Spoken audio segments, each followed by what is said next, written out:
This is Prep Recruiting Insider, and we are pleased to be back at NOLA Motorsports Park in Avondale for a second consecutive season. With karting, autocross, racing, and training, it's the place for all things in motorsports. It is also the home of the 2015 Indy Grand Prix of Louisiana, coming April 10 through 12, 2015. And we hope all of you had a Merry Christmas and having a continued Happy New Year here at NOLA Motorsports Park. Thank you for starting your evening with us here on Prep Recruiting Insider. I'm the coach of PRI, Rick Gailey, and we're so happy to be here in the new year with our Prep Recruiting Insider, Mr. Renee Nato.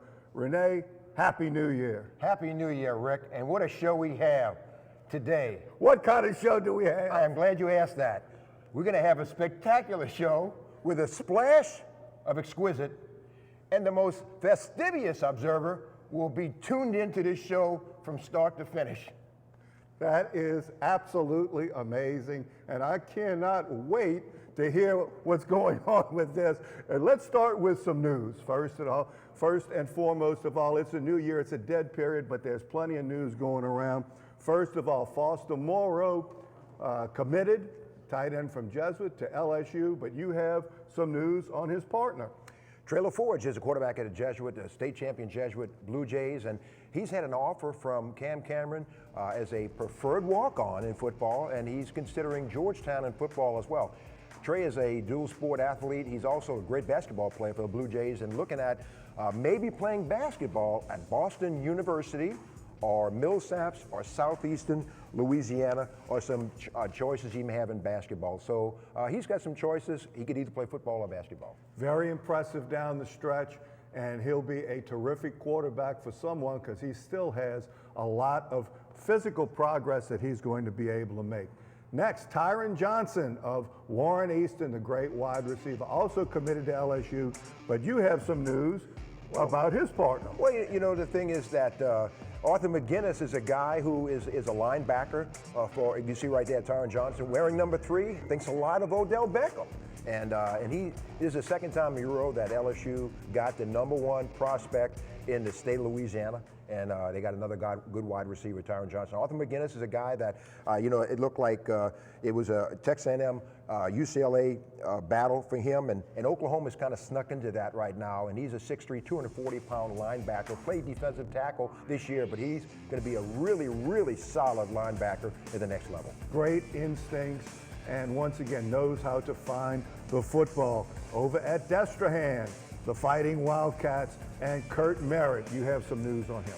It looked like a Texas A&M, Oregon, and Auburn battle. And since he kind of got smitten by Oregon, since he was up there in Beaverton, Oregon for the Nike Opening Spark Challenge that he won, so I think the Ducks are going to win out this year. You know, they're playing in a national championship game, and that's certainly going to, you know, help. But I think right now Oregon is probably the team to beat. And we'll all get a chance to look Monday night over at the Oregon Ducks and see how Kurt Merritt can fit into that system.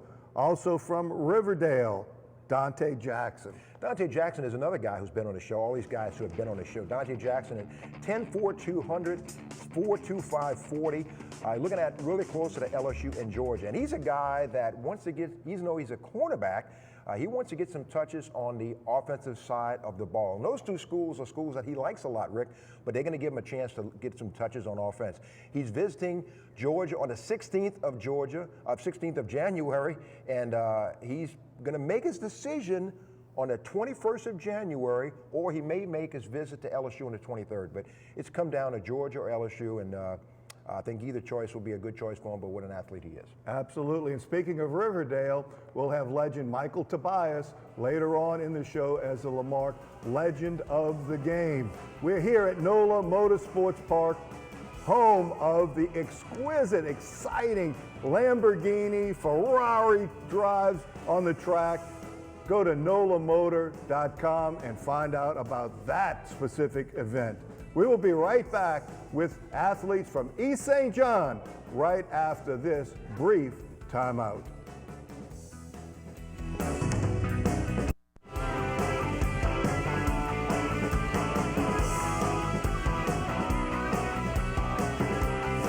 and welcome back to Prep Recruiting Insider, PRI, here at NOLA Motorsports Park in Avondale. I'm the coach of PRI, Rick Gailey, here with our Prep Recruiting Insider, Renee Nadeau. And we have two terrific East St. John Wildcat athletes here today. First, to your right, Nigel Anderson, and to your left, Xavier Lewis. And neither one of them, I'm going to tell you what position they play, because they played about every position, offensively, defensively. They're two terrific athletes, two fine young men, very coachable as well. And it's our pleasure to have them here today on PRI. Thank you guys for being here. Thanks for having me. Man, I'm so excited about you guys. I know, Xavier, you just got back from San Antonio, and we're going to talk about that.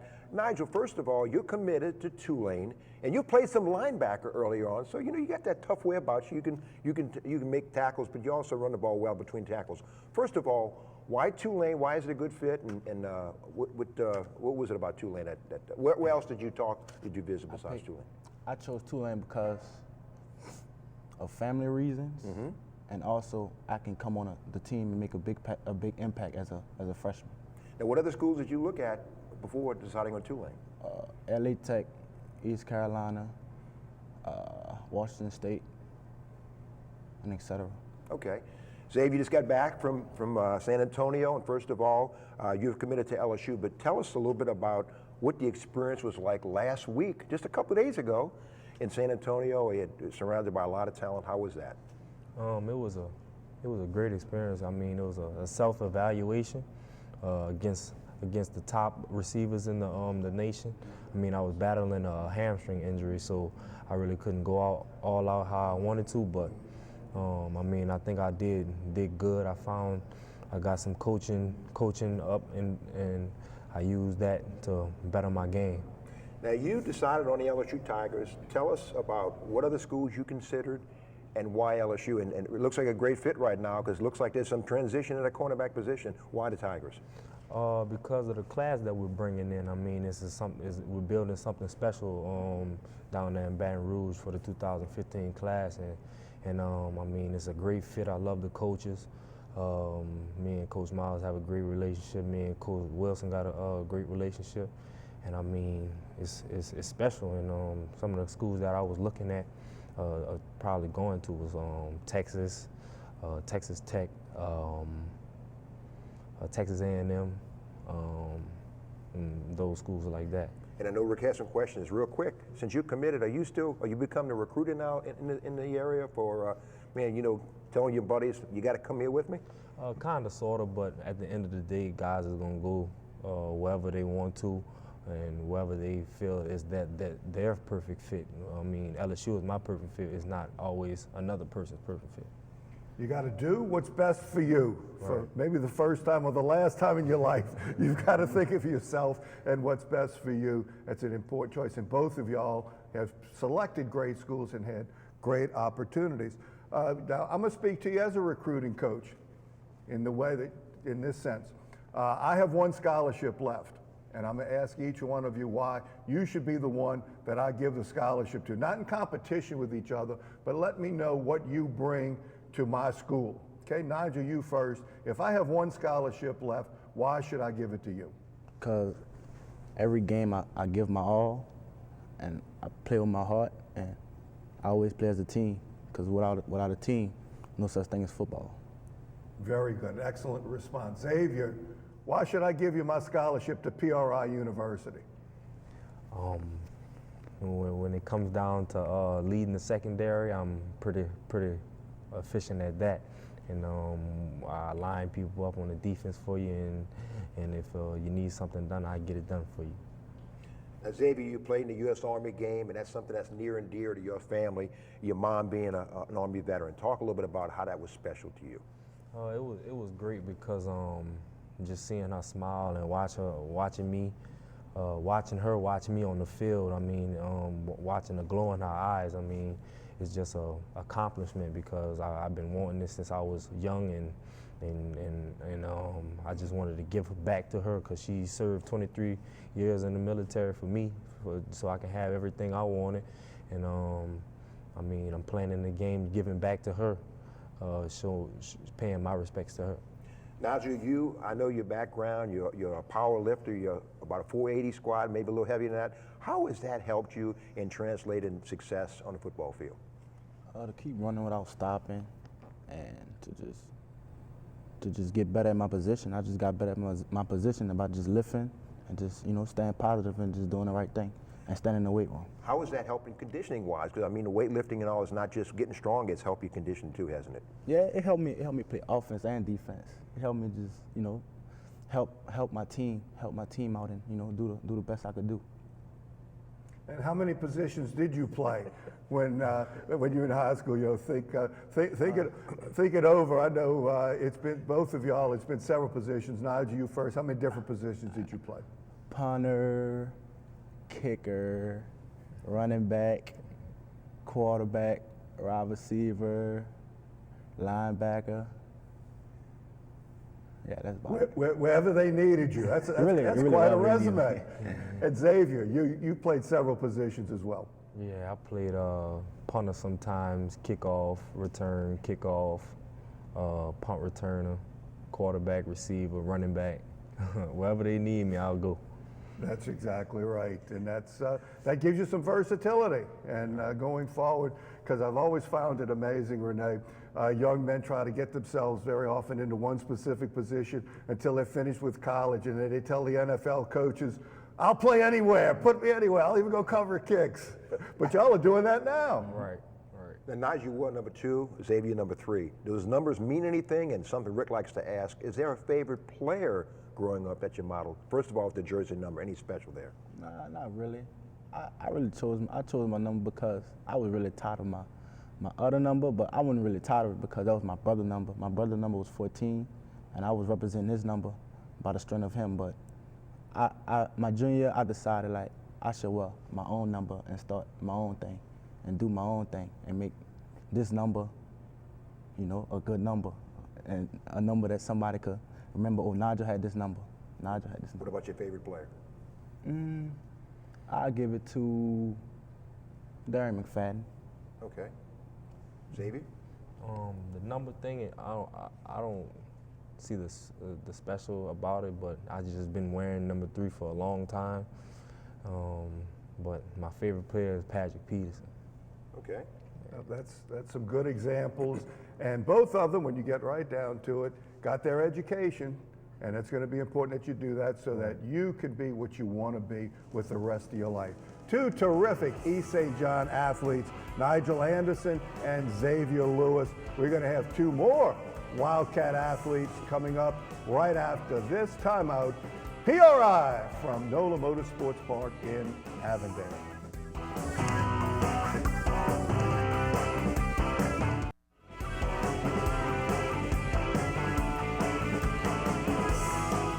And welcome back to Prep Recruiting Insider, PRI, here in the Event Center at NOLA Motorsports Park in Avondale. I'm your coach, Rick Gailey, with the I in PRI, Mr. Renee Nato. There's no I in Renee, but there is an I in PRI. And we're so fortunate to have 2 terrific East St. John athletes with us today. It's certainly our pleasure to introduce to you, on your right, Mr. Jared Jackson, and to your left, Mr. Antonio Parks. Thank you, gentlemen, for being here today on Prep Recruiting Insider. Thank you for having us. Antonio, I'm going to start with you. Cornerback, public punt return extraordinaire. You got about 4.4 speed, and I've seen you flash that in games before. You committed to Arizona. How solid is that? Are you still making trips, and what's with the Wildcats right now? I'm 110% Arizona, but before I, fully make the change, I still want to take a few looks into other programs such as Clemson, Boise State, and even a rival ASU. Okay, and what would, by making those other trips, what will that confirm in your mind? That you picked the right place? Mm-hmm.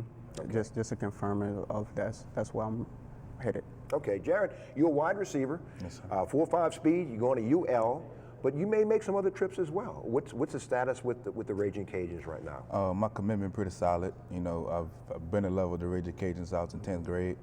But if another offer comes that's better, I just got to make the right decision for me. Now, is any of schools ringing your doorbell? I've talked to Pitt.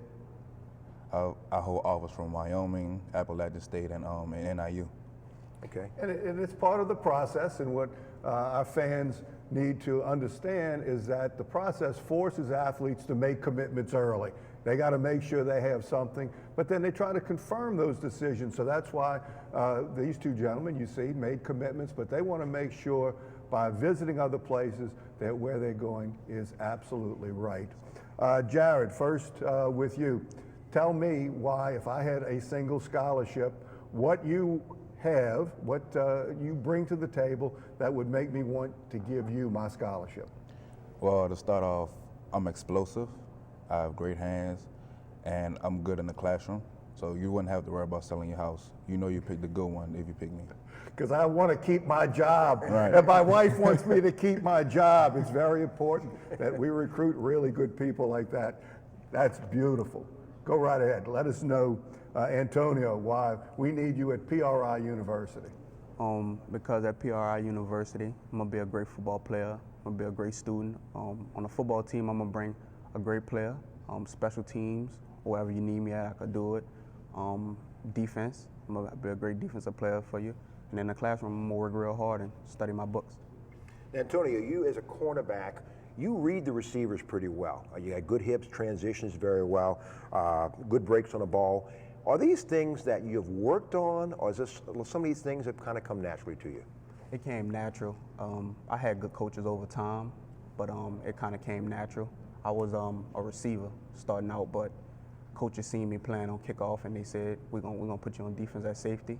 And from there, I like hitting instead of taking the hits. So that's where I've been. Now, Jared, you high point the ball a lot. You know, you get it at the highest point. You're about 6'6", am I correct? Yes, sir. Okay. Work very hard. You make the difficult catches, and this kind of indicates to me this is hard work. This is things that you put in the time for. How has that happened? Is this things that you've figured this is the areas I need to work on? I mean, as far as catching the ball goes, that's just always been natural. Like, I've always started my whole life, had sticky fingers. I love catching the ball. I love running the route and breaking the DB, making them look foolish. It's just something I love, and it just, the love I have for playing receiver is just out of this world. And Jared and Antonio, y'all make a terrific presentation. Y'all do a really good job of communicating. It's obvious that you've worked hard in the academic side of it, Yes, and sir. being able to make a presentation. Football doesn't last forever, and you all want to play in the NFL. That's certainly a worthy goal, but that's only part of your life. What do you want to do, Jared, first with the rest of your life? I mean, after football, Yes. during the rest of my life, I want to be a great father, and I want to also be a mechanical engineer, and be a good husband to my future wife, and make sure I have all my ducks lined up for my kids, if take care of my mom, and take care of my family members, and be there when they need me, and just be there for the call. That's what being a man is all about, isn't it? Yes, sir. And Antonio, what are your plans for your third life after college, after the NFL? What you're going to do with the rest of your life? I'm gonna stay around football. I want to be a college coach one day, recruit kids and bless them with offers and things like that, because I know how it could be, things like that. Now, Antonio, you wear number 8. Jared, you wear number 17. First of all, is that number specific for anything or anybody? And who is your favorite player? Number 8 is it's special to me because I'm my daddy 8 child, and I try to keep that in mind because he's been incarcerated, throughout my whole life. So I try to keep that in mind, that I'm his 8 child, and keep his spirit alive. And my favorite player is Tyrann Mathieu, undersized guy but a go-getter. All right. Okay. Same thing, Jared. 17, any number, and favorite player. Well, I picked 17 because my freshman year we had a receiver, Rashad Green. He was number 17, and he was like a big brother to me. I always looked up to him, and I said to myself, "This 17 gonna live on. I'm aware for both me and him." And I have a couple of favorite receivers. I like Megatron, Calvin Johnson. I like Larry Fitzgerald, and I like Mike Wallace, Okay. a former 17. Yeah. Right. There you go. Well, gentlemen, thank y'all for being here today. That's Jared Jackson to your right, Antonio Parks to your left. Two great representatives of the East St. John Wildcats. It shows you what you can do when you have a narrow focus, when you work hard at it every day and you have great leadership at the school. Thank you, gentlemen, for being here today. The whole East St. John family can be proud of these 4 athletes here today. We are here at NOLA Motorsports Park in the Event Center. Make your event special here at NOLA Motorsports Park. We'll be back after this.